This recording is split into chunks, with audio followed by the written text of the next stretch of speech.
100 yards in 4 straight games. And when you compare his first 13 to Bo Levi Mitchell's first 13, record different. Other than that, look how close they are. More touchdowns, more interceptions. I know Bo would point to that winning record. There's a little toss down the sidelines trying to hook up with Sean Gore, but Joshua Bell, the former Lion, was helping out in coverage. Well, yeah, and that is the most important thing, is that winning record. And Bo, after 13 games, was 12-1. Again, incredible 33 wins in his first 41 starts. When you take a look at that record, better winning percentage than any quarterback in CFL history. But this kid, this could be a matchup we enjoy for some time. 2nd and 10, 4 receivers near side. Plenty of protection, and Arsenault drops the football, and Manny knows he should have had that. Oh, and what a throw.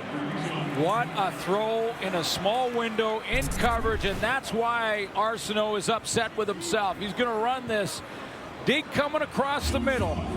Good coverage underneath, good coverage over the top. Somehow Jennings threaded the needle in there. Arsenault knows he should have had that one. Don't see it very often. So Leone to punt, averaged 62.4 yards. Last week, 3rd best punting game in CFL history. And he has Finch back at his 31. That was only 53 for Leone. Flags come down as Finch slips away and steps out of bounds at the Lion bench. We'll sort out the penalty. Talked about this stingy Lion defense. 2nd against the run, 2nd in yards allowed. A big reason for it. Number 44, part of Team 100, Adam Bighill. Will make it tackle number 186 on special teams. He'll get credit for pushing Finch out of bounds there. A record holder after taking some advice to heart from his dad. One of the first things he told me was make the team on special teams. That's how you're going to make the team. And ever since he said that, that was always my main goal, was I'm going to show him that I'm going to make it on special teams, that I'm going to be that blue collar guy for him. And that gave me an opportunity to make the team and do things that I knew I could do. And so I've kind of just run with that advice ever since he gave it to me. There is Dad, who happened to be the top Canadian in the CFL back in 1984. Had the pleasure of calling a lot of his games as an Alouette teammate of Wally Buono, and then member of the Montreal Concords as well. And that's the reason I call Jason Nick once in a while. that I'm just old. There's Bo over the middle, and Bakari Grant another catch, and Solomon Elamimian there to bring him down. Well, his wife Marianne is here, son Logan as well, up in the stands. Nice to see Nick here. He looks great. The brother here as well. Wally Buono told me yesterday that on a Wally Buono coach team, if you can't play special teams, you don't make the team. 2nd down, and Messam straight ahead and powers his way to what looks like should be enough for a 1st down. And I love that. I mean, Wally Buono saying, you know, you're a star in college.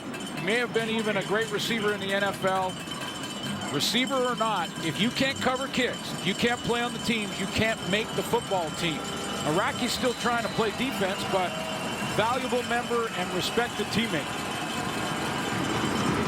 Early jump there by the Lions front. Free play, McDaniel the catch. Mike Edom, the University of Calgary product, on the tackle. Looked like the Lions were offside. Let's get Tim Croker's call.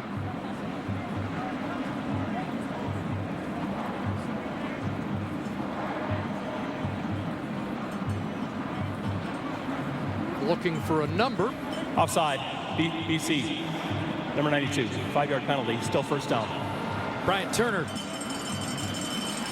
on the offside. Another game for Turner. Mikhail Brooks still not ready to go. He's close. Brooks injured 3 weeks ago in the 2nd matchup between these two teams. That 44-41 classic at McMahon. First game, 20-18 in favor of the Lions at home. And I think Bo Levi Mitchell summed it up well yesterday. The team that lost both games probably deserved to win. And that little swing pass over the head and out of the reach of Torrey Harrison. Yeah, both teams, when they lost, felt like they had the game under control, and then it slipped away on them. Dave Dickinson had a field goal miss late that it hurt their chance, allowed the Lions back in it. And then a couple of interceptions for Calgary in the rematch, and Wally Buono, after a big lead, watched it disappear. That went to overtime, and an interception in overtime sealed it. So this is for the season series, and that's probably more important even than first place in the division right now at this point in the regular season. 2nd and 5. Set up the screen, and that knocked down. Getting a hand on it, Alex Bazzi, who has had a tremendous season. Second knockdown to go with the 6 sacks you were referring to earlier. Well, had that big rookie season, and Alex Bazzi just arrived out of Marshall, a thundering herd, and he gets a nice knockdown here. Just tremendously athletic. Kind of fell off in his sophomore year, but he is back in a big way. So Rainey awaits. Maver to kick. Rainey and Iannuzzi switch sides, and this one will bounce on a couple of hops to Rainey. Breaks the first tackle. Away goes again. Chris Rainey hauled down by Rob Cote, who may have saved another touchdown. And they're shaking their head about how to stop the Rain Man. 34-yard return after a 47-yard punt. Well, it took him a while to gather it up, and it looked like maybe there was some Calgary Stampeders that got out of their lanes because of that. The ball bounced around, and a nice block off the edge. Rainey makes one-man miss. And I think you're right. If Cote doesn't get him here, we're playing the Lions fight song again. That's Shaq Richardson, who had the first shot at him and missed. So they start on the Calgary side of half, and that is broken up. Joe Burnett got there too quickly. And a PI call is made against Burnett on the pass intended for Brian Burnham. And Burnett's giving Dave Dickinson the signal to challenge. Calgary number 24. Spot of the foul. First down. Fundamentally against challenges in the first quarter. There's Burnham right there. The number 3 spot up against Joe Burnett. Early contact before he made contact with the ball. First down, Stampeder 40. Jennings to the wide. Out, and Burnham can't catch up with that. Ciante Evans, who had a critical interception against Jennings in the last matchup. They're in coverage.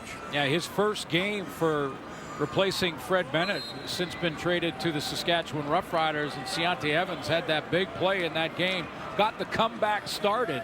And his bookend on the other corner, Tommy Campbell, finished things off in overtime. 2nd and 10. Jennings looks over the middle, and Burnham can't find it. Underthrown. Josh Bell there in coverage. It'll be 3rd down. Boy, he had him. He had Brian Burnham, and Burnham knows that Jennings kind of faded away from this throw, kind of leaned back. Burnham's in that 3 receiver spot inside at the short side of the field. Look, he's got him behind Josh Bell. That ball goes up over the top and drops in the bucket, and it's a touchdown for Burnham. Hey, back up, guys. So Leone attempting a 47-yarder. That would be, well, we'll make it 48. Would be his longest of the year. 46 his best. Out of the hold of Travis Lule, and that one up and wide left. Look out. Finch is going to bring it out. And Finch will get brought down across the 15-yard line. Pretty good tackle by Hunter Stewart. How about that? Yeah. 323 brought him down. Well, the CFL on TSN continues tomorrow. Big doubleheader. Eskimos take on the Argos. Darrell Walker on a record-setting pace. That's 4 o'clock Eastern. And the back half of the doubleheader, the Rough Riders at the Hammer to meet Zach Collaros and the Tiger Cats here in Week 9. Second game back for Collaros. Looked real good in that second half here in BC a week ago. Sold out in Ottawa tonight, sold out in Hamilton tomorrow. 20th consecutive sellout in Steeltown. There's a slant pattern for Grant, and he has the catch and gives the Stampeders a little more breathing room after his 7-yard pickup.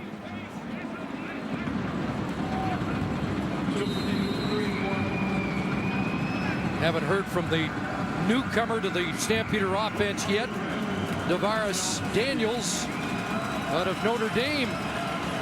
Number 89, replacing the injured Greg Wilson. 2nd and 3, Messam. And Messam will have the first down, brought down by Jabbar Westerman, an old high school teammate of Jerome Messam's at Notre Dame in Brampton. Just a couple of touches for Messam so far in this game, so it's real early, but right now that BC defensive front 7 is getting to him before he gets any downhill momentum. That's the key to stopping a back that is that big at 265. Should be the final play here in the opening quarter. Sidelines, there's Daniels, and he is quickly brought down by Roddy Yell at the 34-yard line. They're going to spot him with a gain of about 6 on the final play of this first quarter. What a quick start for Jason Araki on the kickoff. Sets a CFL record. Family celebrates, and then the Stampeders come back to score a major and lead 8-3. Check the stats through 15 minutes here at BC Place. Well, that first drive for Bo Levi Mitchell, 4 for 4, so that's 4 of his 7 completions. 1 drop by Manny Arsenault for Jonathan Jennings, and he missed Brian Burnham on 1 deep throw, or the yards for Jennings would have been a lot higher. And congratulations to Jason Araki. You know, you love to see these guys that don't get the headlines but are so important to winning and losing, and that's the cover guys on the kick teams, and Raki's the best in the business. It is a 3-phase game, and if you're weak in that phase, you're not going to win a lot of games. Yeah, absolutely. And when it comes to the awards and time when we're nominating people, it's always returners, it's always the kickers, and very seldom do the cover guys get much credit. So nice that tonight we can feature a guy that does a lot of the heavy lifting and grunt work, and his team respects him tremendously for it. So we start the second quarter, 2nd and 3 for the Stamps over the middle, and there is the second down conversion king, the leader, Marquay McDaniel, his 21st catch to move the chains on 2nd down this season. Yeah, I call it the money catch. When you got to move the chains, you're 2nd and long, you're throwing it, who do you go to, and who comes up with that big catch for you? You take a look at season after season and the consistency from Marquay McDaniel. Strange in back-to-back games against Saskatchewan, 8 catches, 110 in both games. There's a tough catch over the middle. I was going to say against BC, just 2 catches for 20 yards in each of the first 2, and back-to-back catches here. Yeah, incredible that are identical numbers except for yards after the catch, but I don't know how that's possible. You 8 for exactly 110 in back-to-back games against the same defense. He says he knows if he's going to be the feature go-to guy in a game, and said the first 2 against BC, no, he thought maybe a 50-50 chance tonight he'd be key. There's Messam getting cut down as Ronnie Yell steps up to make the defensive play.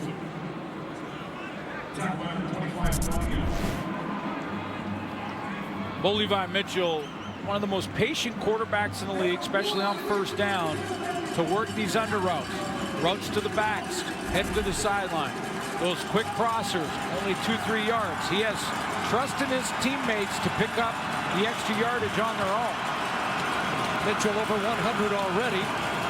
2nd and 7 in Lion territory. A lot of time. And an open man. And there he is again. Another second down conversion catch. Boy, it just becomes automatic and almost to a point where Mark Washington, the defensive coordinator for the BC Lions, on second and passing downs, might just want to roll coverage to him. Again, a small window, and Bo Levi Mitchell put it in there. 10th in the league in receiving yards coming in, and now the hitch to Anthony Parker. And Parker will step out at the 28 with another Calgary first down. You know, Mitchell doesn't get enough credit for how accurate of a passer he is. I mean, it's almost taken for granted. But one of the reasons he's at that 33 win mark in just 41 starts is because he gives his receivers, running back or receiver slotbacks, a chance to catch it, turn and run with it. 12 for 15 to start this game. Back pedals, gets it to Messam. Got a little room. Big Jerome Messam.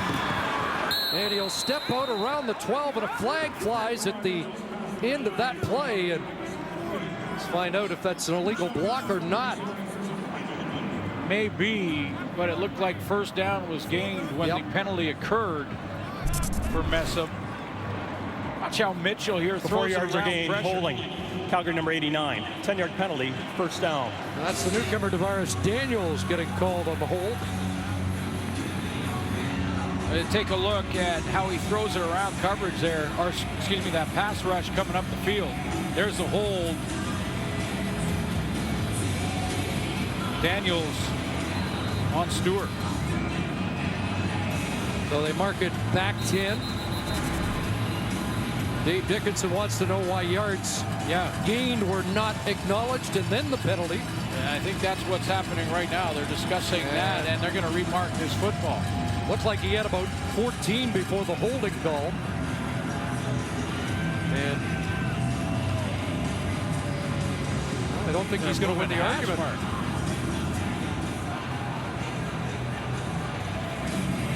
Unless the holding occurred before we showed the replay, it may have occurred early in the play, and that's when the flag came out. Wow. So a more costly penalty than it first appeared. And it's first and 20 back at the 38. Short drop, quick hitter is high, and Grant can't pull it down with Adam Bighill there. Big play from Adam Bighill. Their last game against the Hamilton Tiger Cats. Late interception. Very important in that win for BC. Well, it was bobblehead night, so all he did was 7 tackles, a sack, and the interception to make sure he did it upright.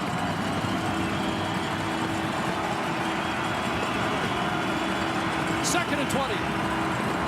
They send extra. Mitchell gets away, directs traffic, but going to throw it out of bounds with the heat coming, and the field goal team will come on. A little bit more frustration than we're used to seeing. Bo Levi Mitchell thinks he has some big plays down the field. He wanted there Anthony Parker to head straight to the back of the end zone so he could throw it up over the top. He kept running across on a sort of a diagonal across the field. Mitchell turned and gestured towards his receiver. So Paredes streak on the line with this 45-yard attempt. Drew Tate gets it down, and Paredes has 21 consecutive and an 11-3 Calgary lead. Well, there's Chris Rainey. We'll have more on the Rain Man from Farhan Lalji when we come back.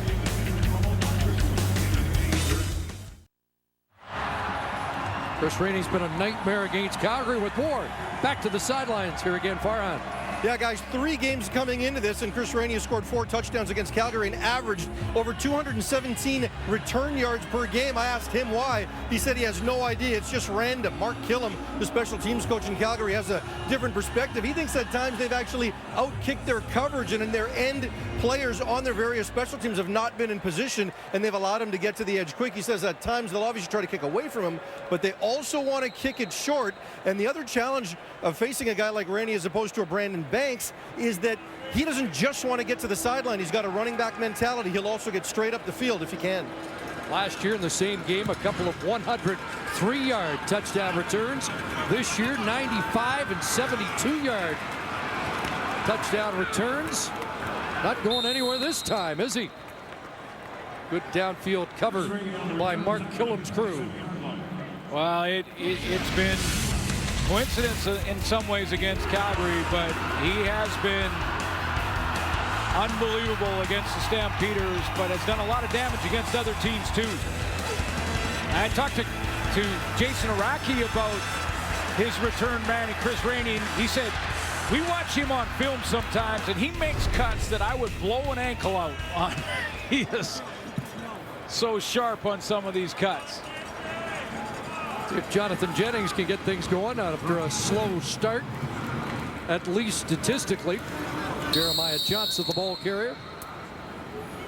Yeah, settle things down, get the run game going. Jeremiah Johnson, back-to-back games for Anthony Allen. Get him in second and manageable, and also get that offensive line not having to pass protect on every snap. Johnson had 9 carries, 44 yards in the season opening win, and most of that was to nail it down in the fourth quarter. Wide open.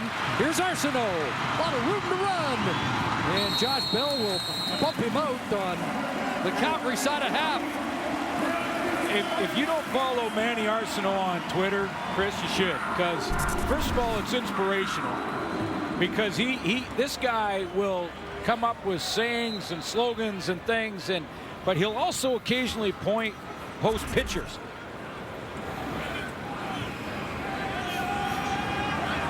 Okay. And those pictures are him training. And there's some strength involved in Manny Arsenault, I guarantee you that. Fake to Johnson, and now Jennings takes off. A little improvisation from Jonathan Jennings, and another first down. So he'll post a picture, and he'll be in the gym doing squats or some bench press or something, and then I take a look at these pictures, and then you say, okay, go ahead and run it, guys. This is the end of that play. Watch what he does here to Josh Bell. This is why you spend all the time in the gym. Get out of here. Fly swatting. I gave Jennings one too many. Make it 9 and 2nd and 1. It looks like he might be looking for more than one. Well, they'll hand off to Johnson, and he's got more than one.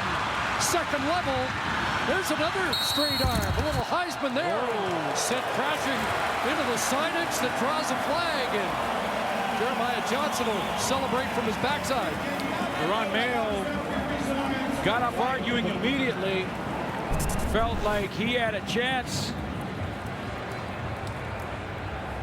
He got contact before he went out. We'll take a look, because the eye in the sky never lies. This is the goal, first down. 18-yard run. Oh, and it was actually Taylor Reed with the late push, and Jerron Mayo arguing on behalf of his teammate. Gabriel, our sideline sound guy, tough as nails down there. Darn right. Can take a hit. First down. Here comes Heat. Jennings in trouble. Got it away. And the catch is made by Sean Gore. All that to get back to the line of scrimmage. Going to send Taylor Reed here after the push. Reed wants to get back and make amends, trying to go right up the A-gap here.